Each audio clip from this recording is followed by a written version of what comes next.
In today's Money Watch, we are covering a difficult but very important topic, estate planning, a.k.a. what happens to your stuff when you die. The number of Americans with a will laying out those details has decreased by 6.6 percentage points from last year, even though a majority of people still say, yeah, having a will is important. Make it a priority then, people. CBS business analyst Jill Schlesinger is here with what you need to know to get going.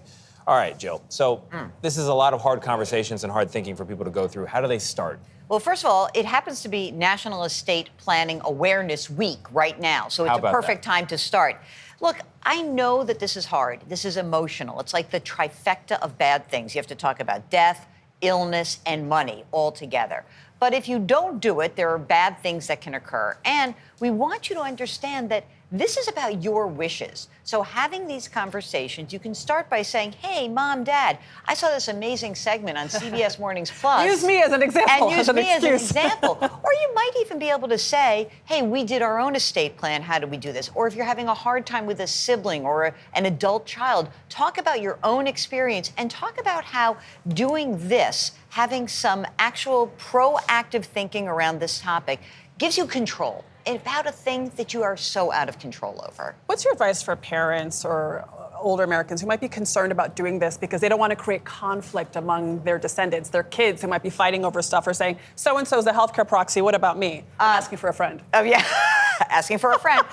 So here's what you need to know. Not doing anything, that's the cause of the conflict. That is what actually brings families to their knees. So what you want to do is have open and honest conversations. You want to communicate your plan, and you really want to be able to say, hey, you know what, Tony, you're the guy who's going to be able to actually execute my wishes. Not everybody is going to be able to pull my plug. You're the one who's going to do that. Adriana, you're the organized one. I want you to be the person who's the executor. And not everything has to be even Steven. You have to create documents that reflect your wishes, but also understand who these people are in your family and what roles they can provide. For a lot of people, the idea of having an estate, they're like, I don't have an estate, I don't have horses. What are you talking about? Right. So they don't have a lot of money to throw at this problem, and they may not think they have a problem in the first place. How do they start and do it cheaply? Well, first of all, you only need 3 documents. A will is basically, here's what happens to my stuff when I die, and this is to whom it goes. If you have minor children in the planning process, you're going to name a guardian.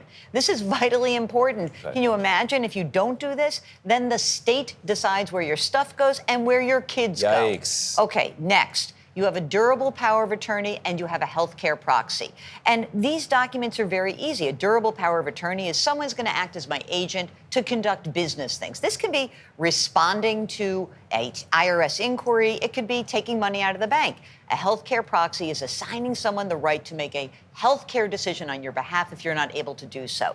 So people get freaked out. Why should I go to a big, expensive estate attorney? Don't. Fine. Okay. Go online. Get the documents done. But if there are any complications in your life, a second marriage, maybe you've got a small business, maybe there is a child who is a special needs child who will need a separate kind of arrangement, you must go to an attorney. And please, gang, I know it is money, but it is so important. If you die without a will, this causes havoc in a family. This is a problem. I just settled 2 estates in the last 2 years for a friend and for my mother-in-law. One was all tidy and perfect. The other one, not so much. The not so much one, it caused a lot of pain, a lot of work. And you know what? It was like a year and a half later, I was like, oh, maybe I'll actually have time to grieve for my friend because now I've stopped actually settling the estate.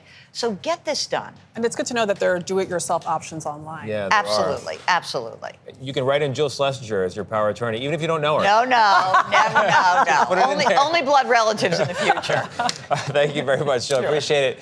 If you have a money-related question that you'd like Jill to answer, you can send an email to askjill@cbs.com, and she could answer it in an upcoming segment.